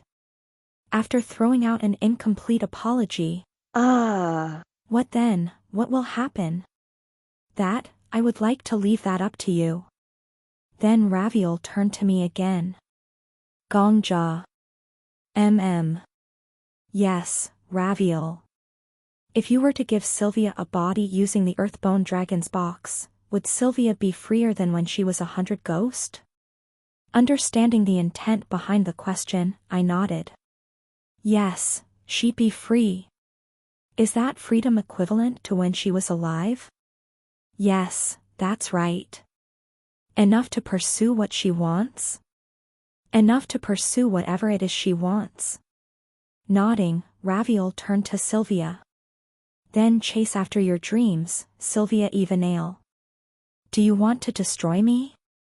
You almost succeeded before already. You can try again.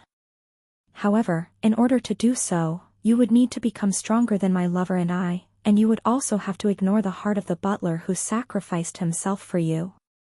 The lady of golden silk's breath stopped for a moment. Raviel's words continued.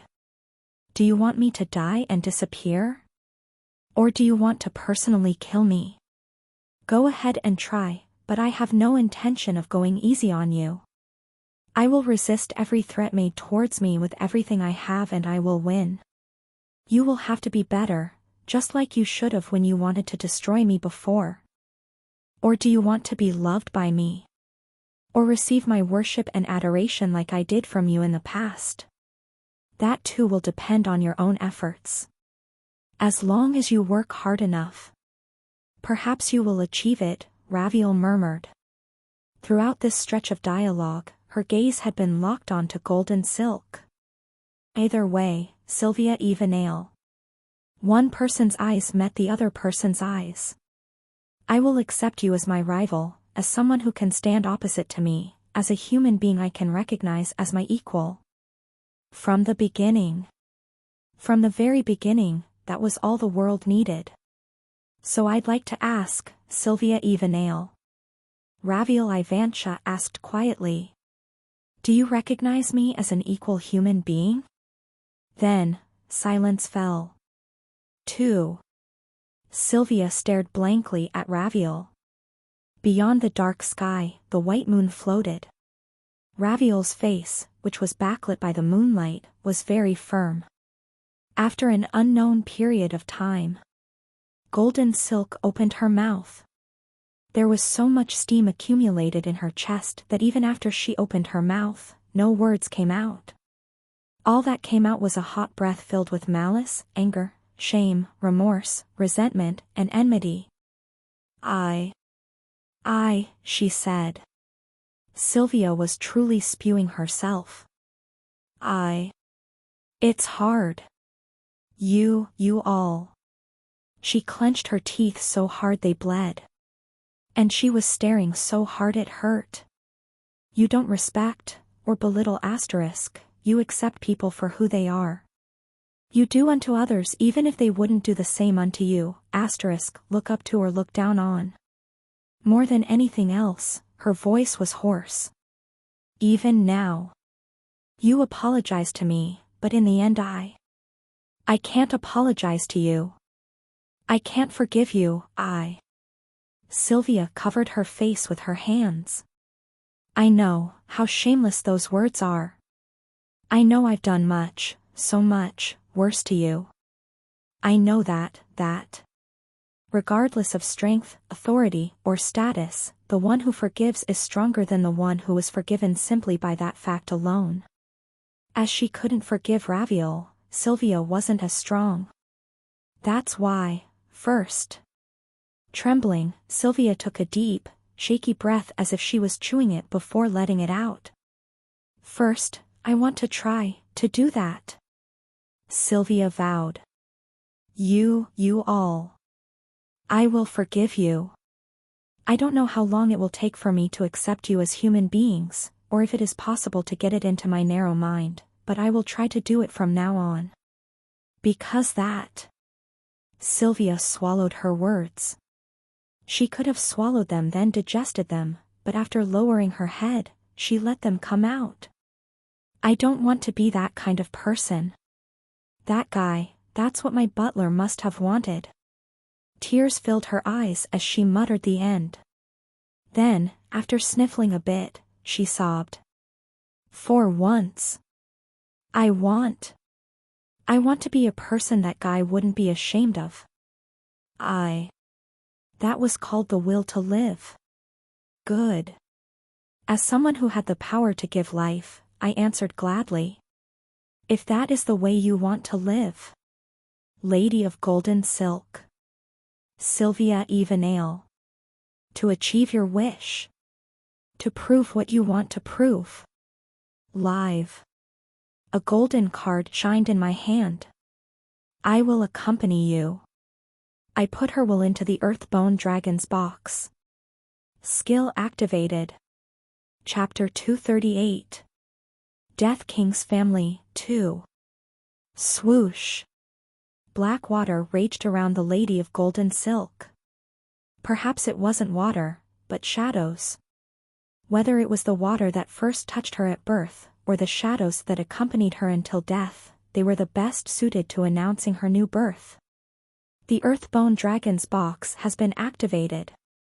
The water shadows completely enveloped the Lady of Golden Silk. The sound of the water shadows whirling continued to be heard from the cocoon. Then, it started to shrink. The cocoon surrounding the Lady of Golden Silk became smaller and smaller until it finally became the size of a child's toy bell. In my palm sat a dark bead that was mushy like water and pitch black like a shadow. This small thing was the existence of Sylvia Evenale. Holding the bead in one hand, I slowly, politely, opened my mouth, and dropped it in. Like putting the cherry from atop a cake into my mouth. Everyone in the yard looked at me nervously. In their eyes, I was no longer just the companion of Ivantia, or the young master of the demonic cult. I was someone with the power of a demigod. As they watched the demigod's miracle unfold, I just chewed. Softly. I chewed the bead. Naturally, the taste of the bead was different from cherries. Cherries were sweet, sometimes with a sour aftertaste. However, this bead, the existence of Sylvia Evenale, the more I chewed it, the more I bit, the more it tasted like sad rainwater. Why dash, young Miss Sylvia? Keep in mind, you are also a bastard to someone. Butler. What are you doing? Where are you going? Fragmented memories. Every time I chewed, bursts of memories popped out like popcorn. With a gulp, I swallowed the memories of the lady of golden silk that I had broken into small pieces. Then, with a gulp, I swallowed again. The lifetime of a human was too big or too muddy to swallow in one go. The Earthbone Dragon's box has been completed.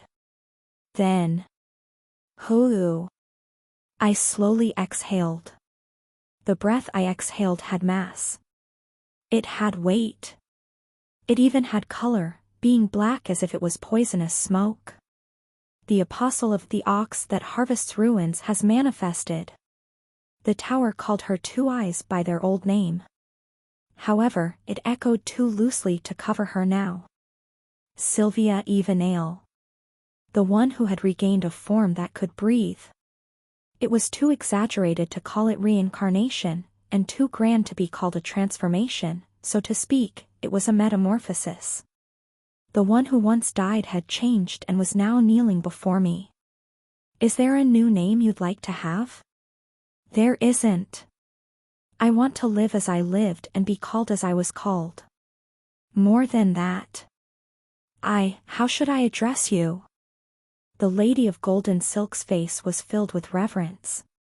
That was natural. From her perspective, I'd brought her back from the dead. Taking the memories of the 100 ghosts stored in the 100 Ghosts reincarnation, I compressed those memories into the box like Earthbone Dragon's box asterisk, before transferring them into my body. I could now revive the lady of golden silk whenever I want. Asterisk, think this should be skull. Regardless of if it was someone who frolicked among magic or gods, this was clearly the realm of miracles. Resurrection is true proof of divinity. I don't think it is right to just call you the wife of Ivantia like before. Family head. You can call me family head going forward. At least in public. In private, I don't mind if you call me Kim Gongja, Mr. Gongja, Sir Gongja, or whatever you want. However, if there is a war or battle, call me family head. I slowly got up. It was simply straightening my bent waist, but I felt like a beast stretching itself after a long hibernation. If I felt that way, the people watching me probably felt the same. Listen. I infused aura into my voice as I murmured. Family asterisk has two meanings. The first is family clan asterisk, and the second is family star. Raviel and I have a unique family clan. Making every being that I bring to this world my family, that is my ideal. Asterisk, kinda hard to translate/explain, in the end, they're all family in English. I tried to explain at the end of the chapter. If I could love someone else like I loved Raviel. If there was a chance to make the impossible possible. Estelle. Ah, yes, my lore. Father. Hearing my call, Estelle immediately ran over and got down on one knee. Seeing this, I smiled slightly and stroked her head. This is what I mean. Just because she calls me father, and I call her daughter, that doesn't magically make us family from now on. Look, Estelle. Why would a daughter kneel to her father? Estelle was confused. That, even if it's between parent and child, if the parent has the position of king, their children need to carry out the duties not just of their children but also their subjects. That's why I have no choice but to. It's fine. I smiled. It's because we haven't gotten close enough to each other yet. Father? I'm inexperienced at being a father. Estelle has also never been a daughter, so you don't know what it's like. That's why we haven't yet reached the stage of being a family. We don't know what kind of father and what kind of daughter we'll become. The night breeze blew. More than a decade ago, a similar breeze had blown in front of an orphanage outside the tower. It blew. There is still a lot we don't know. The kind of existence we would be to each other was not known. We aren't family yet. We were barely at the starting line. If we were to ignore it and think we are family or we are close like family, then one day, that thought would become shackles that hold us back. Even though we're family, we don't know anything about each other. If we're family, why can't we do this much? Such anguish will definitely follow. It was beautiful when the heart went forward.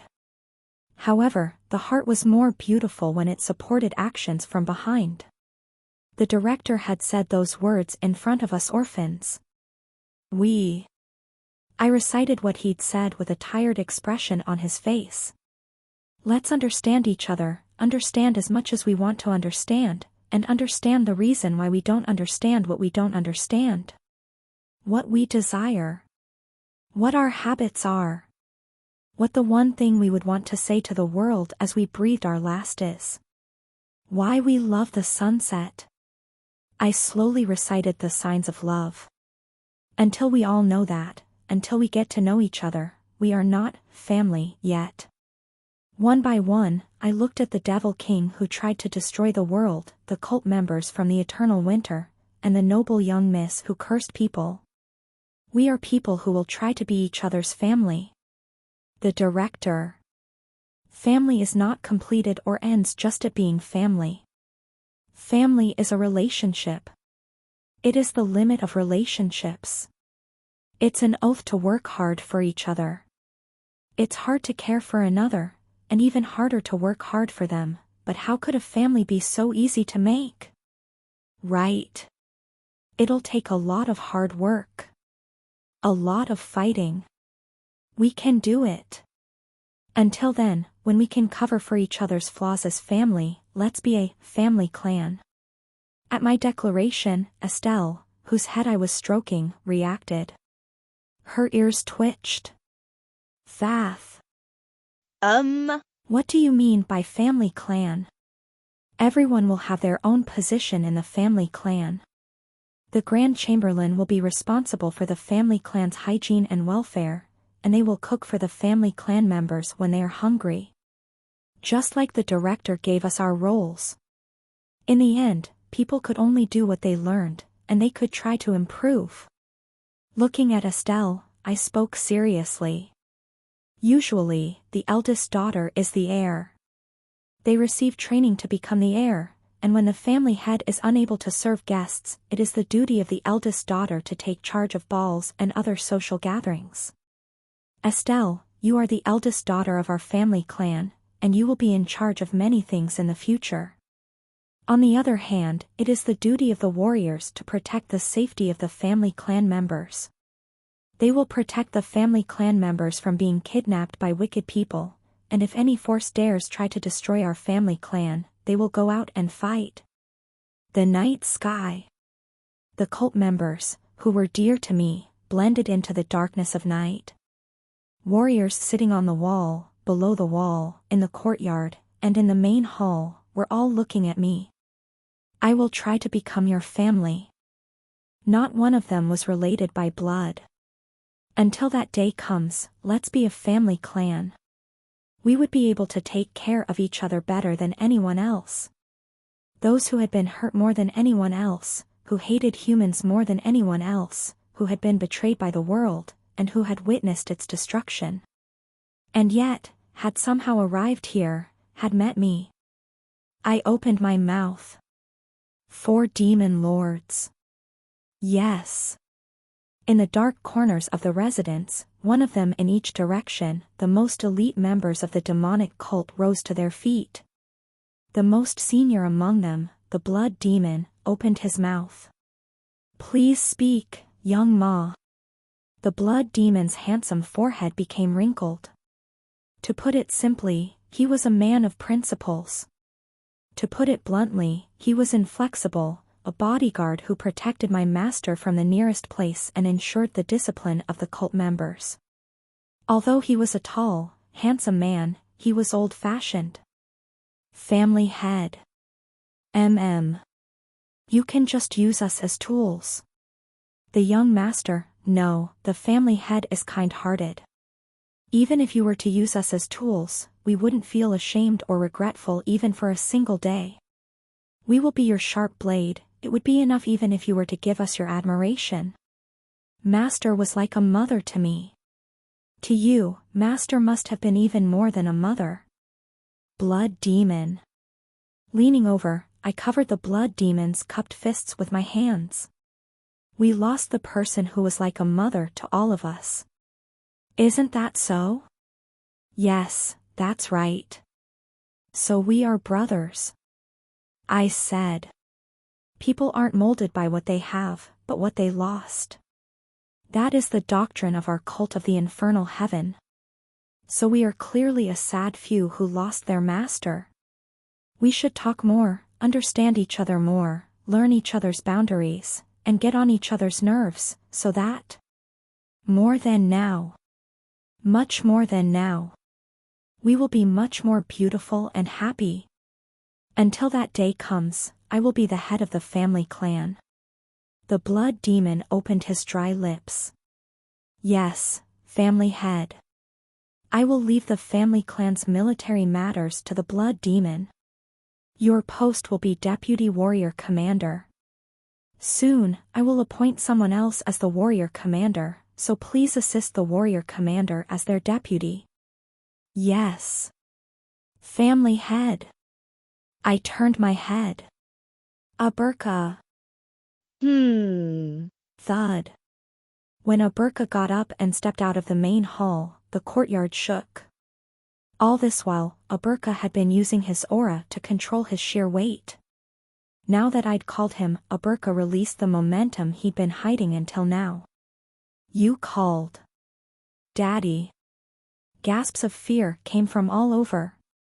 The demonic cult members. Those who had become the warriors of my family clan had measured the level Aburka had reached. Aburka was a monster. A martial artist who had been able to reach the stage of body and mind as one at a young age, and the rejuvenating body stage in his old age. The greatest martial art talent in the history of the goblin race. If he was given the chance, after a while, he might even get a glimpse of the level Master had been on. Noticing this, the warriors of my family clan became nervous. While all the warriors were on their toes, I smiled. You are my son. Ugger. That's right. It seems like these days your brain has turned to mush since you seem to fall in love with everyone you see and try to confess. You seem to have forgotten my constellation name, Daddy. Do you want to get beat up?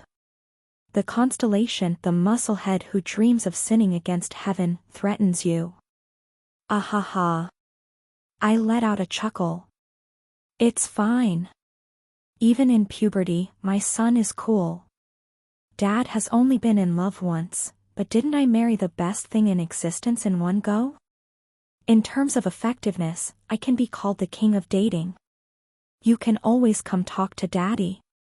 Daddy's case is special, dirtily special, so I don't think it can be used as a reference at all. You go. If I have anything to talk about, I'll tell you. Right.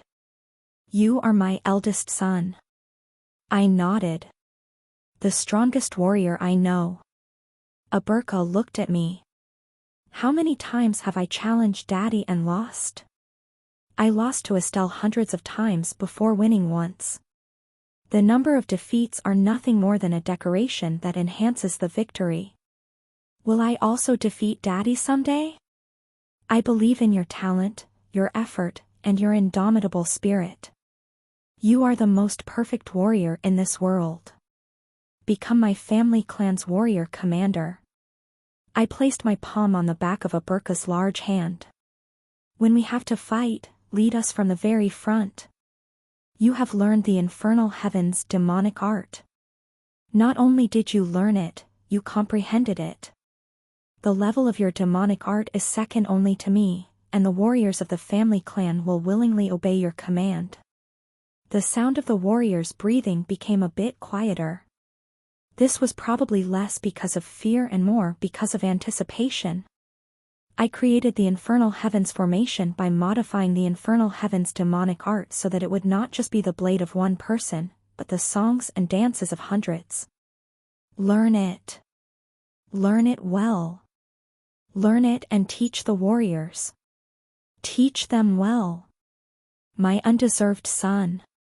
Tup. Aberka raised his hand and covered the back of my hand. Who, despite being a giant, still looked young, nodded. I will be Daddy's warrior commander. Then, he vowed.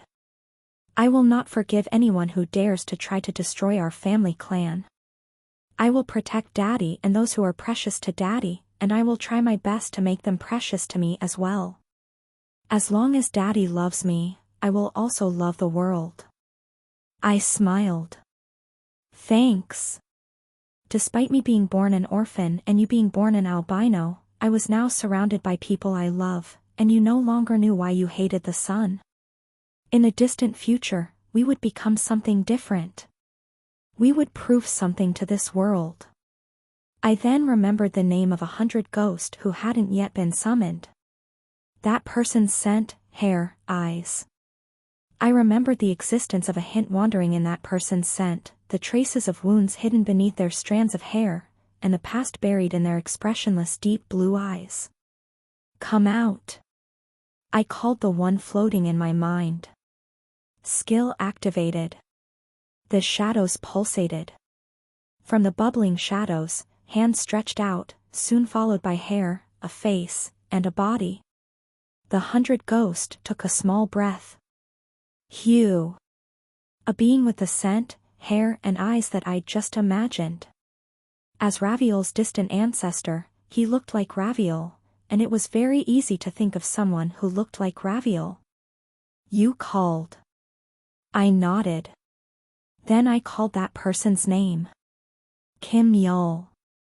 You would also mean a bit more to me.